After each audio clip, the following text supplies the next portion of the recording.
Bonjour à toutes et à tous. Soyez la bienvenue dans la présence de notre Père Céleste. Ce matin encore, par la grâce de Dieu, nous voulons partager un enseignement avec vous. Et le thème de l'enseignement, c'est la faim et la soif de Dieu. Et la référence biblique de base, c'est dans Amos 8, verset 11. Donc, quelqu'un va essayer de le lire rapidement. Amos 8, verset 11. Voici les jours viennent, et le Seigneur l'Éternel, et dit le Seigneur l'Éternel, où j'enverrai la famine dans le pays, non pas la disette du pain et la soif de l'eau, mais la faim et la soif dans les paroles de l'Éternel. Amen. Donc, voici une parole prononcée par Amos. Il était prophète dans l'ancienne alliance. Et ce qu'il a prophétisé là concernait certainement son temps, mais ça nous concerne aujourd'hui, parce que la parole prophétique traverse les temps et les générations. Et aujourd'hui, cette parole nous concerne plus que le temps d'Amos, parce que nous sommes dans des temps où justement nous remarquons tous que la présence de Dieu est rare. Et si elle est rare, c'est parce que justement Dieu lui-même a créé cette situation. Et c'est parce qu'il n'y a pas la faim et la soif de Dieu et que Dieu a retiré sa présence. Donc pour comprendre profondément ce que Amos disait, il faut comprendre d'abord ce que c'est que la faim et la soif naturelle. On n'a pas besoin de l'enseigner puisque chacun de nous a été dans sa vie plusieurs fois, il a passé par la faim et la soif. Donc la faim, c'est l'absence, la privation, le manque de nourriture.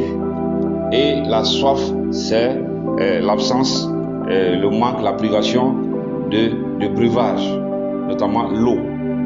Parce que c'est les deux éléments qui sont vitaux pour le corps. Et la nourriture et l'eau sont indispensables pour le corps. De la même manière, avec ce qu'Amos a annoncé, on se rend compte que également on peut avoir faim et soif de Dieu.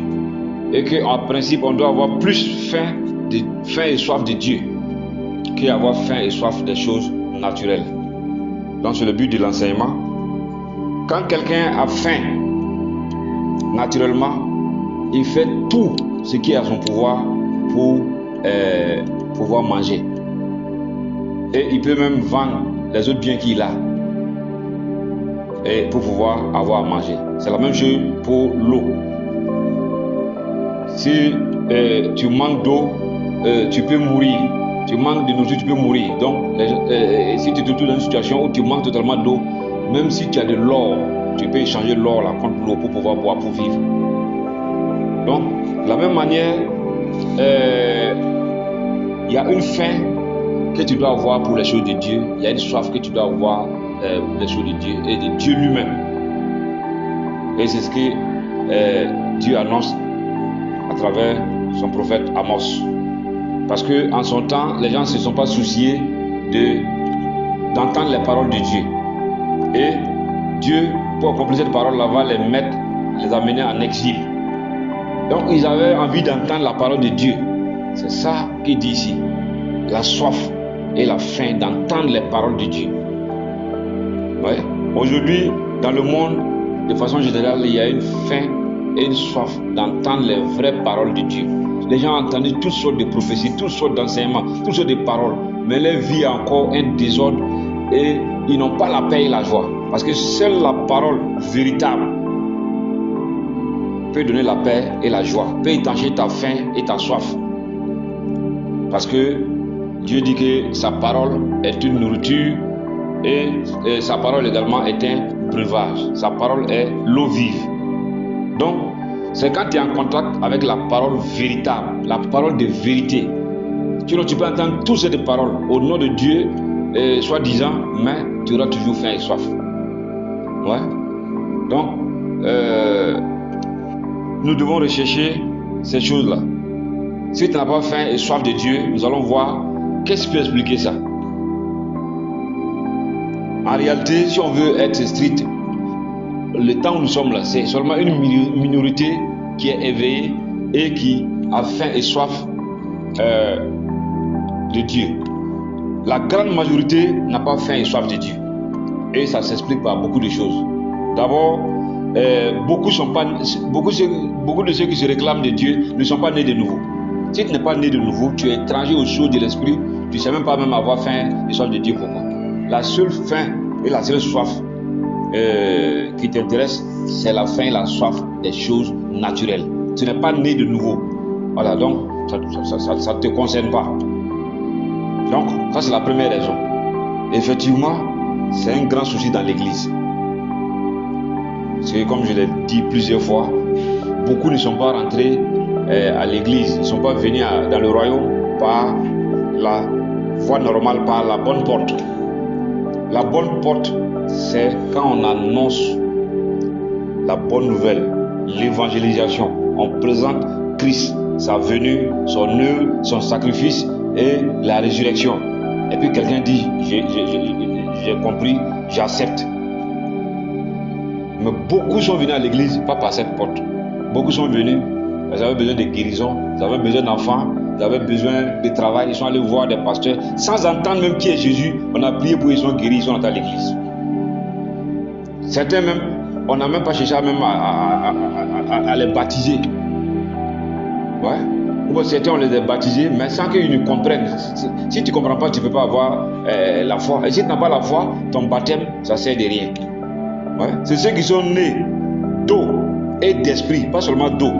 Donc il y a beaucoup de gens qui sont nés d'eau, parce que les baptêmes là, justement, il n'y avait pas la foi, il n'y avait pas la révélation, ils ne sont pas nés d'esprit. Donc ils sont dans les assemblées et ces personnes-là, c'est difficile, si ce n'est pas que Dieu lui-même les touche dans sa de sa grâce. C'est difficile que ces gens-là aient faim et soif de Dieu. Parce que pour eux, ils pensent que Dieu ou bien l'église, là, c'est un autre moyen, un moyen plus sûr, un moyen plus rapide, voilà, d'avoir la solution de leur faim et de leur soif naturelle. Un point, un trait. Il y a également une autre catégorie, et ils sont nés de nouveau, mais ils sont tombés dans la distraction et ils ne cherchent plus la faim, ils ne cherchent plus la présence de Dieu. Ils n'ont pas faim et soif de Dieu. Et ils ont fini par se donner une foule de faux docteurs, de faux prophètes, et le message là a été déformé. Et comme Paul dit dans Thessaloniciens, ça veut dire qu'ils sont attachés plus aux fables, aux histoires. On leur raconte des histoires qui les font rire. C'est l'église est devenue comme un théâtre. Et ils n'ont plus la faim et la soif pour les vraies choses. Donc ils sont dans la distraction. Donc aujourd'hui, il suffit de regarder, voilà, sur les chaînes de télé, voilà, sur les réseaux sociaux, la majorité, voilà, c'est la distraction. Les messages, les sujets de prière, c'est la distraction. Ça n'a rien à voir avec la recherche du cœur de Dieu, la recherche des plans de Dieu, la recherche de la volonté parfaite de Dieu. Chacun vient à l'église avec sa volonté qu'il veut imposer à Dieu. C'est-à-dire qu'il n'a pas faim et soif d'entendre la parole de Dieu. Quand la vraie parole de Dieu vient, il dit non, ça c'est pas la parole de Dieu.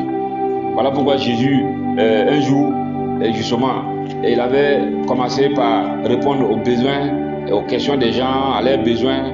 Il transformait le pain, il multipliait le pain, il transformait, il multipliait les poissons. Donc les gens le suivaient. Un jour, le même Jésus va s'arrêter, il va dire non, que lui il est le pain de vie. Et que celui qui mange ce pain-là, il ne va plus avoir faim. Que lui il a un vrai breuvage. Que celui qui boit cette eau-là, il ne va plus avoir soif. Les gens disent à Jésus, mon ami, il faut nous respecter. Nous on est nés avant toi. On a vu tes parents ici. On connaît boulangerie, on connaît du pain. Si on veut pain, on ne va pas te demander. Nous on connaît pain même tu n'es pas né. Jésus leur dit, ce que vous appelez pain là, et ce que vous appelez nourriture là, si vous prenez ça, vous aurez toujours faim, vous aurez toujours soif. Et Jésus va les expliquer. Et à la fin, ils disent à Jésus, si c'est ça là, c'est que tes paroles là sont trop dures. Qui peut l'écouter? Aujourd'hui, c'est ça à l'église. Les vraies paroles de Dieu, qui peuvent te donner la vie, qui peuvent te changer là. Tu dis que c'est trop dur. Voilà, tu veux les paroles, voilà, qui satisfaisent ta chair. Voilà. Je veux les formules qui te donnent ce que toi tu veux. Tu ne veux pas les formules qui t'amènent à Dieu, qui t'amènent à chercher Dieu. Ce n'est pas ton souci premier. Donc, Jésus lui-même, ils ont dit non, que cette parole est dure. Je crois que c'est dans Jean 6, 60. Que cette parole est dure. Qui peut l'écouter? Et on dit non, la multitude de ceux qui le suivaient là, environ 5000 personnes ont abandonné Jésus. Ce n'est pas un apôtre, ni un prophète, c'est Jésus lui-même. 5000 personnes l'ont abandonné. Ça veut dire quoi? Aujourd'hui, si on dit, on disait vraiment la vérité là, beaucoup d'églises allaient se vider. C'est rare d'églises dans le monde qui atteignent 5000. Mais ici, Jésus, il y a 5000 personnes qui l'ont abandonné sur le champ. Donc, dans beaucoup d'églises, on fait tout pour ne pas dire la vérité, parce qu'il ne faut pas faire fuir les gens. Donc les gens sont là, il n'y a pas de faim et de soif de Dieu. C'est-à-dire on est venu à l'église, mais on a toujours la faim et la soif du monde qui domine. Donc, on est dans la distraction. Jésus même va leur dire, travaillez non pour les choses, travaillez non pour la nourriture terrestre, mais travaillez pour la nourriture céleste. Travaillez pour les choses qui ne finissent point, et travaillez pour les choses qui ne finissent point, pour les choses éternelles. Ne travaillez pas pour ce qui a une fin, pour ce qui ne va pas vous être utile en tout temps. Mais les gens ne l'ont pas écouté. Donc, voici l'état de l'église. Il n'y a pas de faim et de soif. Maintenant, si on revient à la parole d'Amos, c'est en même temps une exhortation, mais un avertissement. Parce que quand Dieu te parle et te dit la vérité que tu refuses, à un moment donné, il va te mettre dans une position où tu vas rechercher les paroles de Dieu là. Tu ne vas plus les entendre. Tu seras dans un désert, dans une sécheresse pas possible, où tu seras difficile d'entendre même la parole de Dieu. Tu vas te retrouver dans une situation où tu seras loin de Dieu, tu seras dans le péché, puisque Dieu a une parole que Dieu a répétée plusieurs fois dans l'ancienne alliance et dans la nouvelle alliance aussi, il y en a quelques mentions. Il dit, puisque j'ai appelé, personne n'a répondu. Quand vous aussi, vous serez dans le besoin, vous allez appeler, je ne vais pas répondre.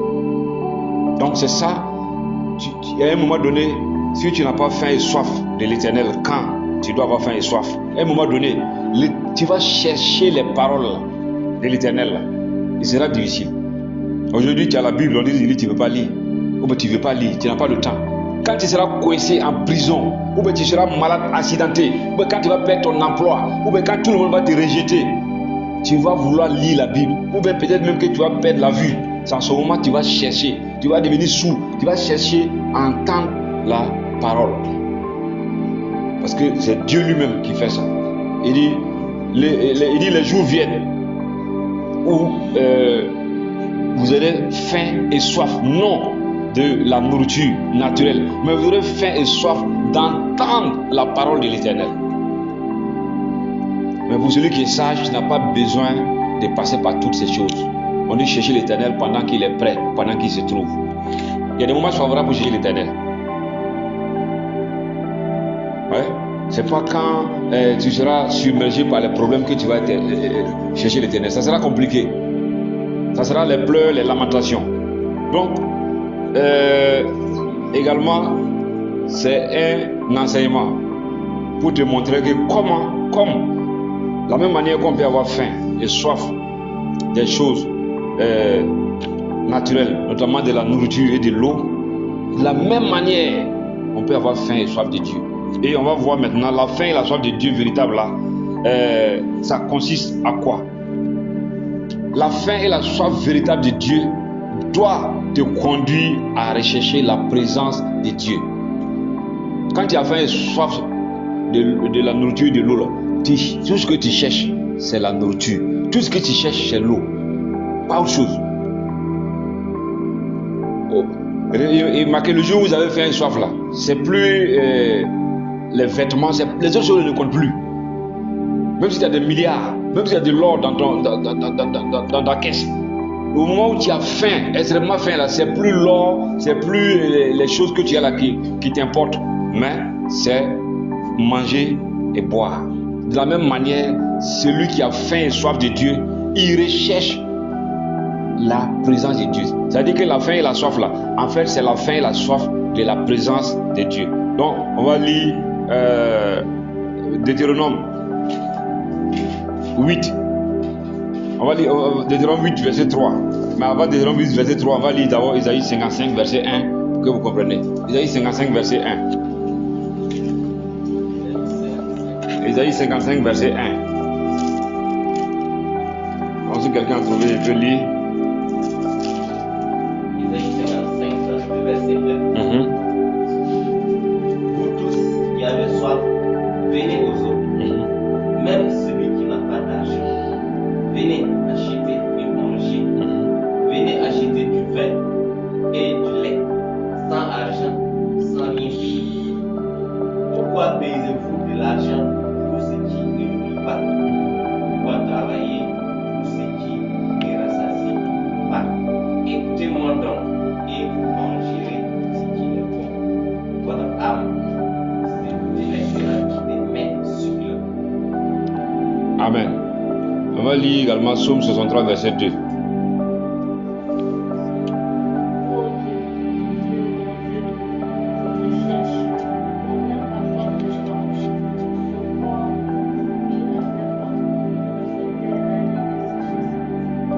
Amen. Donc, si on considère le Psaume 63, verset 2, ouais, on dit clairement: oh mon Dieu, mon âme soupire, je te cherche. Ouais, j'ai soif de ta présence. Mon corps même soupire après toi. Je suis dans une terre aride et desséchée. C'est ce que je vous disais là. Certainement, ce psaume a été donné dans le moment où l'intéressé était loin de la présence de Dieu. Et si c'était le peuple d'Israël là, c'est-à-dire qu'ils étaient en exil. Il dit: je suis dans une terre aride et desséchée. Ça peut être physique, ça peut être spirituel. Où tu es là, tu sens au fond de toi la sécheresse. Il n'y a ni paix ni joie. Il n'y a que trouble et confusion. Mais voilà, c'est pas la nourriture. Mais il dit non, que voilà, je te cherche. J'ai soif de ta présence. Mon corps même soupire après toi. Vous voyez? Ça c'est David.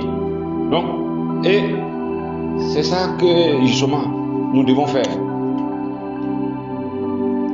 Et dans le psaume 51 que nous avons lu là, on a vu les deux aspects, les deux types de faim. Jésus disait, la parole nous dit là-bas que vous pesez l'argent pour les choses qui ne nourrissent pas. Il dit: venez acheter sans argent, buvez, venez boire et payer sans argent, et vous allez étancher votre soif. Malheureusement, on a déjà évoqué ça plus haut. L'une des raisons pour lesquelles les gens n'ont pas faim et soif de Dieu, ou les gens ne peuvent pas avoir la nourriture convenable, c'est qu'aujourd'hui on vend l'évangile. Depuis l'ancienne alliance, Dieu a dit: venez payer sans argent, venez acheter la nourriture sans argent, venez prendre l'eau sans payer. Donc, si on regarde bien, on n'a pas le temps pour en parler. Beaucoup de ce que vous voyez dans le Nouveau Testament, y compris les paroles de Jésus, des apôtres, ce n'est qu'une révélation des choses de l'ancienne alliance. Dans la nouvelle alliance, c'est ce que Jésus a dit: travaillez non pour la nourriture qui périt, mais travaillez. C'est le même passage. C'est une révélation de ces paroles. Puis c'était le même Jésus là qui était dans l'ancienne alliance, mais il était voilé. Dans la nouvelle alliance, il s'est révélé. C'est tout. Donc, aujourd'hui, il est donné. Vous avez reçu gratuitement, donnez gratuitement. Mais nous, on trouve toujours des subterfuges, on trouve toutes les explications. On a commencé par vendre la Bible. Ensuite, on a commencé par vendre les livres. On disait non, ça se comprend. Aujourd'hui, quoi, on vend l'eau, on vend sel, on vend, je sais pas, on vend huile.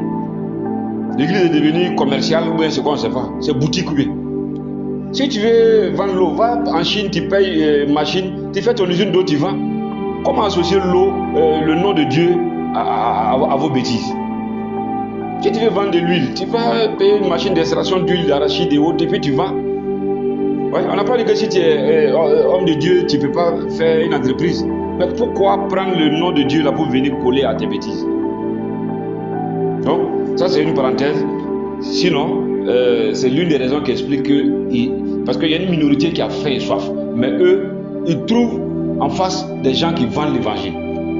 Et ils n'ont pas l'argent pour payer. Et Jésus n'a pas prévu justement que l'évangile soit vendu. Et ils vont trouver toutes sortes d'explications. Les artistes chanteurs, que non, il a souffert, il a fait quoi. Ils vont trouver toutes sortes d'explications.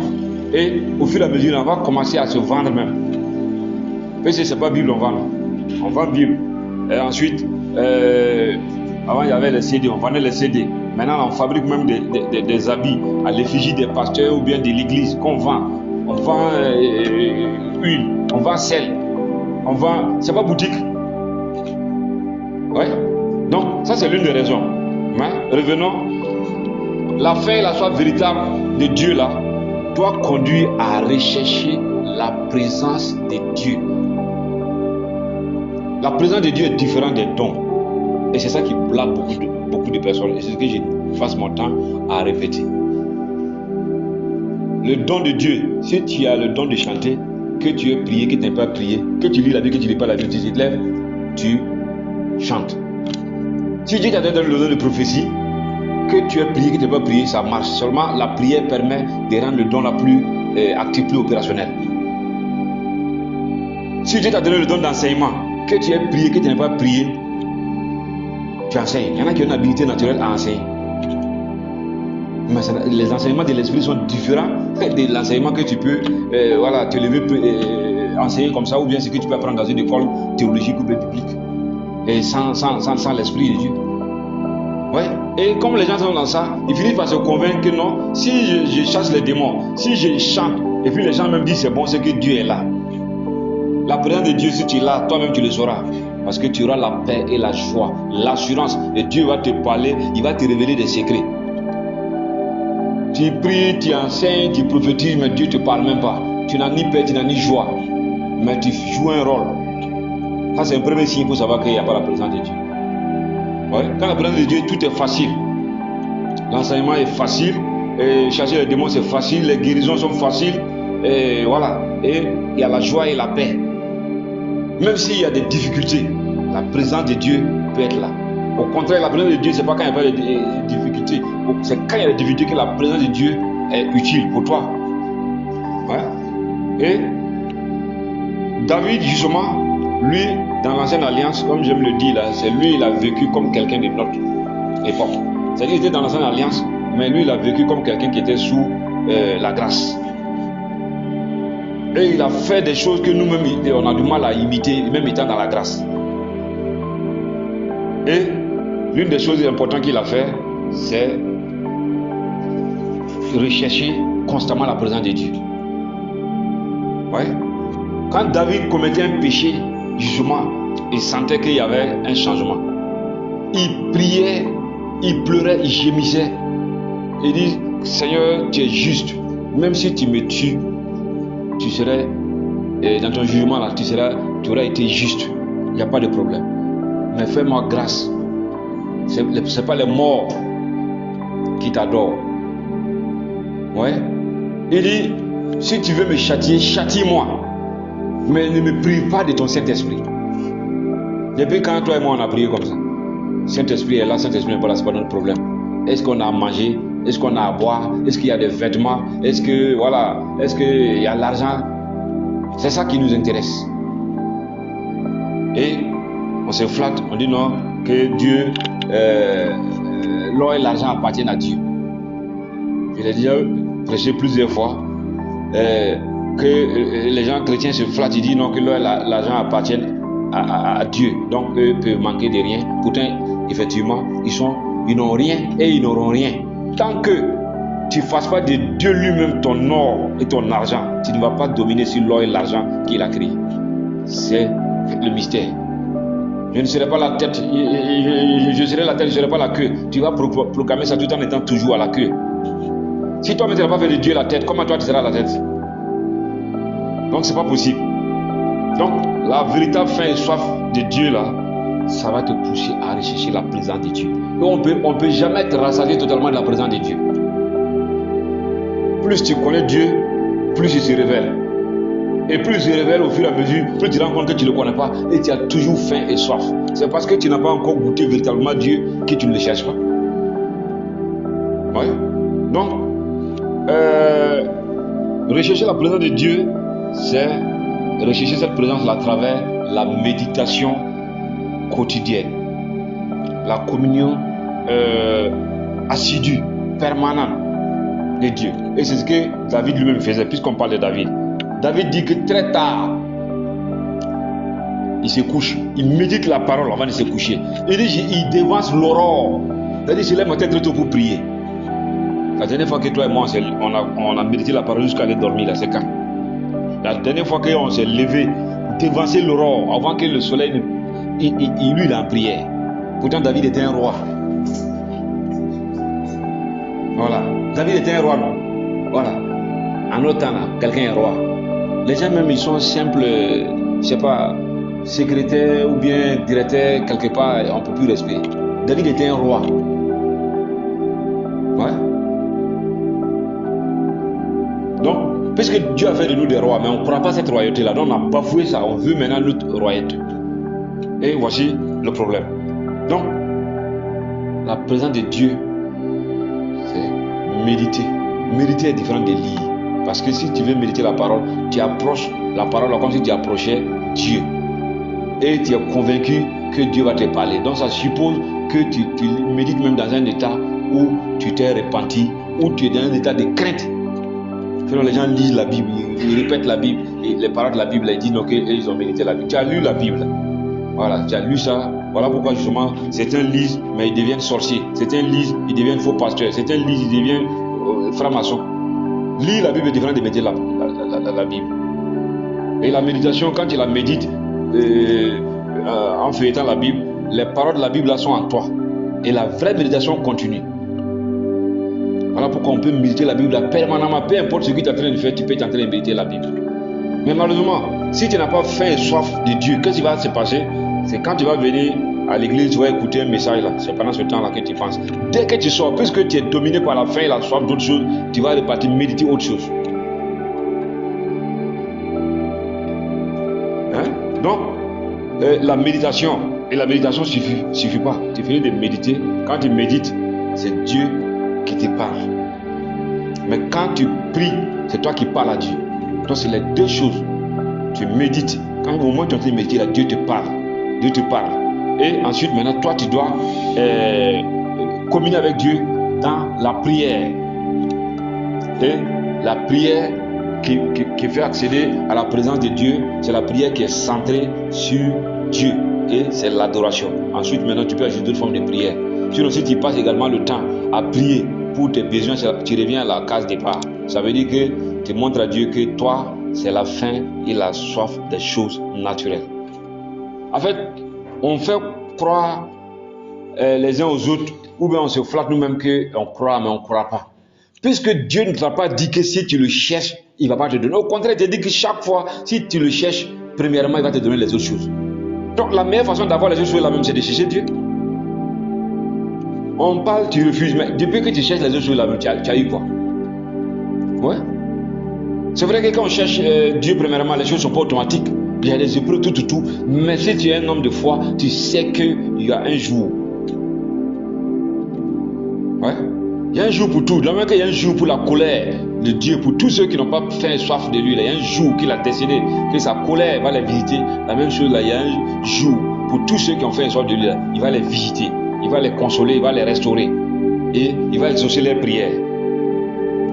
Donc, la prière, la communion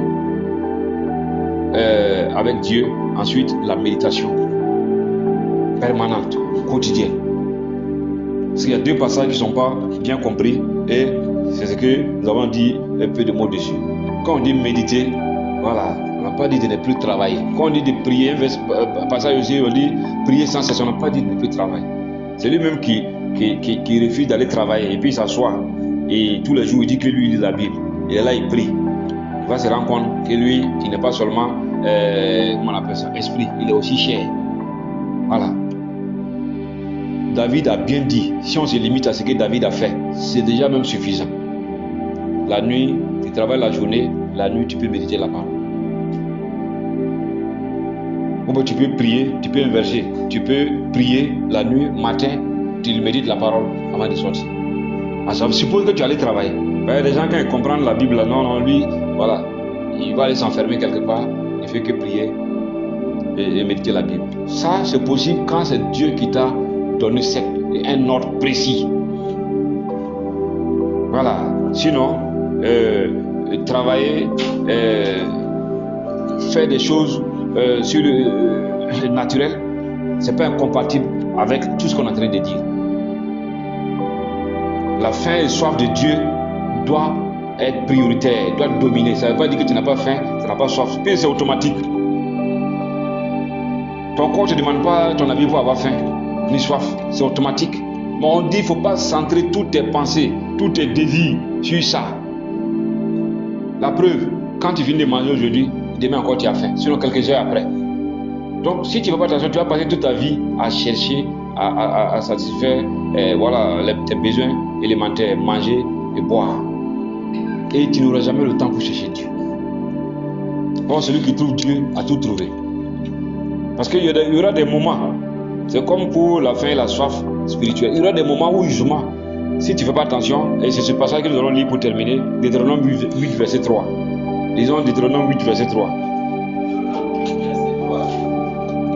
Il t'a humilié, il t'a fait souffrir de la faim, et il t'a nourri de la manne que tu ne connaissais pas, et que tu n'avais pas pour tes pères, afin de t'apprendre que l'homme ne vit pas de pain seulement, mais que l'homme vit de tout ce qui sort de la bouche de l'Éternel. Amen. Donc, si on parle, on reparle, tu n'écoutes pas, Dieu lui-même, ça c'est pas Satan. Il dit qu'il t'a humilié par la faim, par la soif, par la nudité. Donc, dans certaines choses là, c'est pas Satan, c'est Satan tranquille. Parce que Dieu a déjà dit, c'est ce que j'ai répété ici. C'est une parole qui m'a vraiment conduit. Et quand j'écoute ça même, je tremble encore. Il dit, j'ai appelé, personne n'écoute. Et à un moment donné, vous allez appeler moi aussi, je ne vais pas écouter. C'est ça qu'il dit ici. Voilà. Donc, Dieu te dit non, que l'homme ne doit pas vivre. L'homme doit vivre par la parole, mais tu n'écoutes pas. Donc à un moment donné, Dieu lui-même va t'humilier. Tu vas chercher à manger, tu ne vas pas pouvoir manger. Il va gâter même ton travail. Il va même bloquer tes affaires. Pour que tu comprennes que non, l'homme ne vit pas seulement que des pains naturels. Que l'homme ne vit pas seulement de nourriture, d'eau, et ce n'est pas les vêtements là qui sont prioritaires. Mais que l'homme vit également de toute parole qui sort de la bouche de l'Éternel. Donc, maintenant, également, il y a Satan qui rentre en compte, peut rentrer en ligne de compte également. Quand Satan voit que tu es dans la désobéissance, il peut lui-même également te détruire. La différence, c'est que quand Dieu fait ça, lui c'est pour t'humilier, pour te ramener à lui. Mais quand Satan fait ça, lui c'est pour te briser et t'éloigner de Dieu. Ouais. C'est quand Dieu t'aime là même qu'il t'humilie, il te met dans une situation difficile pour que tu redeviennes à lui. Mais quand Satan lui rentre dans la danse là, lui c'est pour t'éloigner. Lui il va passer son temps à dire, depuis tu viens à l'église, c'est ce qu'il même il dit. C'est à cause de ça même que tu n'as pas fait un sort de Dieu. Et depuis tu viens à l'église.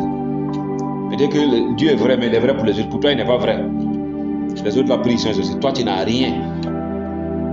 Voilà. Vaut mieux aller chercher travail. Voilà, vaut mieux aller chercher, va aller chercher travail, il faut aller mendier, ou bien viens prendre fétiche. Sinon, mon frère, tu vas mourir dans la pauvreté. Et tu finis par accepter. Voilà. Donc, si tu veux la présence de Dieu, il faut que tu aies faim et soif de cette présence.